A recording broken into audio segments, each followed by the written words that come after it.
Bonjour à tous, aujourd'hui nous nous retrouvons sur la rubrique de dimanche qui est donc le lien entre la paracha et la haftara. Avant de commencer, déjà il faut savoir pourquoi on étudie la haftara.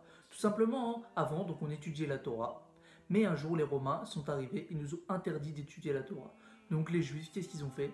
Ils ont dit à la place on va étudier la haftara, mais il faut quand même trouver un lien entre la haftara et la Torah pour qu'il y ait un sens.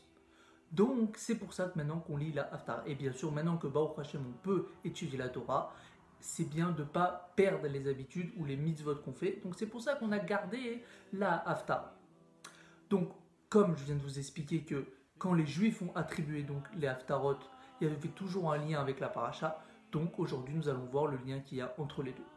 Mais avant de commencer, déjà, il faut savoir quelle paracha on lit et quelle Haftarah on lit. Donc, la paracha, ça on sait, c'est la paracha est mort. Mais l'Haftara, c'est quoi? C'est Yecheskel. Et donc, toute la question, c'est quel est le lien? Parce que vous me dites qu'il y a un lien, mais quand on regarde, il n'y a pas du tout de lien aujourd'hui. C'est pour ça qu'on va voir aujourd'hui, on va déchiffrer quel est le lien entre ces deux Haftarah.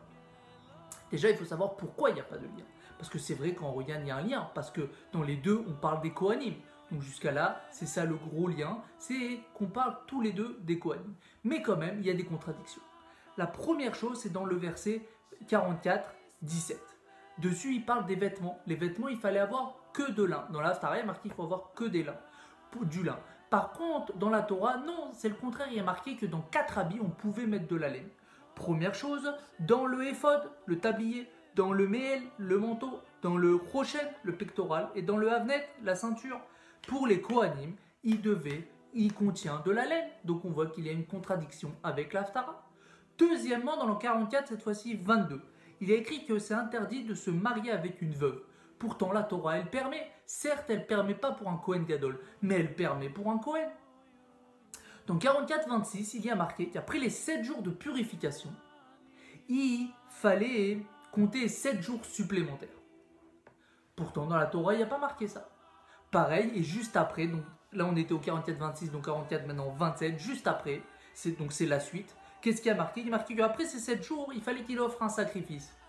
Même ça, il n'y a pas marqué dans la Torah. Donc on voit 4 contradictions qu'il y a entre les deux. La première réponse, pour moi c'est la plus belle, c'est que tout simplement dans la Torah, c'est qu'on parlait de maintenant. En 2 mots, quand il y avait la galoute, enfin plutôt quand il y avait les 2 Beth Amikdash, le premier et le deuxième, mais quand il y aura le 3e Beth Amikdash, les Kohanim vont être élevés et donc vont devenir comme des Kohen Gadol. En 2 mots, ils auront un stade supérieur. Donc, Yecheskel est arrivé et nous a enseigné les lois pour le 3e Beth Amikdash. Mais il y a une deuxième réponse qui dit que non, pas du tout. Il y a les Kohanim sont des Kohanim, les Kohen Gadol seront des Kohen Gadol. Ah, alors la question reste toujours. Pour répondre à cela, il répond comme ça. Donc 44-17, quand on a dit qu'il n'y avait que du lin et l'autre côté, il y avait aussi de la laine dans la Torah, c'est très simple. Tout simplement, tout ce que tu viens de dire, c'est vrai dans la Torah, mais quand Yecheskel il parlait tout simplement des Kohen Gadol quand c'était à Yom Kippour. Donc il n'y a pas de contradiction. Donc vous avez compris, il n'y a pas de contradiction parce qu'en fait on parlait de Kohen Gadol, mais pour Yom Kippour. Par contre dans la Torah, on parlait des Kohanim ordinaires. Pour le verset 44-22, qui interdisait le mariage avec une veuve, pareil. Pourquoi? Parce que pareil, on parlait du Kohen Gadol dans Yecheskel, et dans notre paracha, on parlait des Kohanim normales. Pour le 44-26, alors pour le 44-26, pourquoi? Alors tout simplement, déjà il faut se rappeler pourquoi, c'était par rapport au contact avec le mort, il fallait compter 7 jours. Et bien certes, comme je vous l'ai dit, c'est pas marqué, certes c'est pas marqué, mais tout simplement, pourquoi il n'y a pas marqué dans la Torah, Pourquoi il n'y a pas marqué dans la Torah? Tout simplement, c'est parce que c'est marqué quand il est contact avec le mort. Mais en fait, plus tard, il y a bien marqué que quand il sera plus contact avec le mort, il faut attendre 7 jours. Donc, on voit qu'il n'y a pas de contradiction parce que tout simplement, un, c'est plus tard, et deux, qu'on parle de 2 choses différentes. Un, on parle quand il y a encore le mort, et l'autre est après dans la Torah. Dans la Torah, c'est quand c'est avec le mort, et dans l'Haftara, c'est quand il est séparé du mort. Donc il n'y a pas de contradiction. Et pour la dernière, tout simplement par rapport au sacrifice ratat, en fait, il ne faut pas du tout relier avec le passouk d'avant. Donc déjà, on enlève la contradiction parce que ça n'a rien à voir avec la suite. C'est une autre halakha. C'est quoi la halakha? C'est tout simplement, il nous explique que pour le Kohen, il faut offrir un mincha chino. C'est un sacrifice d'initiation qui est donc appelé ici ratat. Quand quand il débutera son service, quand la première fois qu'il va débuter son service de Cohen, il doit amener ce korban. Donc il n'y a pas de contradiction. Tout simplement pour le quatrième pasouk, nous on pensait que c'était le lien du troisième pasouk. La réponse est non. En fait, c'est une autre halakha. Ça nous apprend tout simplement qu'au début du service, il fallait offrir ce korban khatat. Donc maintenant, on a vu qu'il n'y a pas de contradiction. Au contraire, c'est un lien. La première réponse, c'est tout simplement, avant, ça parlait du premier Beth Amikdash et du deuxième Beth Amikdash dans la Torah. Et dans Yecheskel, dans l'Haftara, ça parle du troisième Beth Amikdash. Et la deuxième réponse, on a vu qu'en fait, ça parlait entre guillemets du Kohen dans la Torah et ici, c'est Kohen Gadol. Et pour les deux autres, tout simplement, c'est pour nous apprendre qu'il fallait attendre 7 jours et c'est pour nous apprendre qu'il fallait offrir un Korban Khatat quand le Kohen commençait à servir. Pourtant, il y a deux questions qui se posent. La première, c'est pourquoi Yecheskel, ici, il emploie ici un langage, mais vous avez vu, c'est même pour ça qu'il y a des contradictions pas très claires. Même c'est à cause de ça qu'il y a eu les contradictions. Alors pourquoi?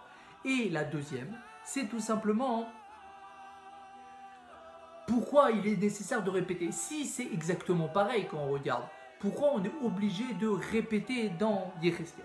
Pour la première question que je vous ai dit que pourquoi c'est pas bien marqué, malheureusement nous n'avons pas la réponse. Mais c'est Eliaou, le prophète Eliaou, il dit que vous inquiétez pas, dès qu'il y aura la Géoula, on vous fournira l'explication. Pourquoi? Parce qu'il y a tout simplement une raison profonde dedans, donc c'est pour ça qu'on ne donne pas encore la réponse. Pour le second point, alors là il y a Rashi et Radak qui viennent pour nous fournir quelque chose.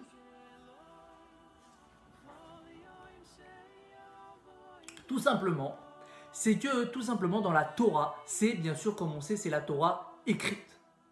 Mais dans la Torah écrite, il n'y avait pas tout marqué. Donc c'est pour ça que Yecheskel est venu et nous a encore enseigné pour nous déchiffrer toutes les lois qui n'ont pas été révélées. Vous savez qu'il y a la Torah écrite et la Torah orale.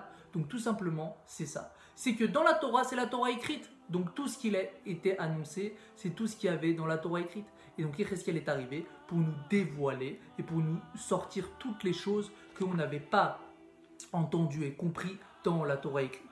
Donc maintenant, à partir de là, on peut tout comprendre et donc maintenant on a compris le lien qui est entre les deux. Donc si vous voulez en résumer, qu'est-ce qui est le lien principal, le point principal entre les deux? C'est les Kohanim.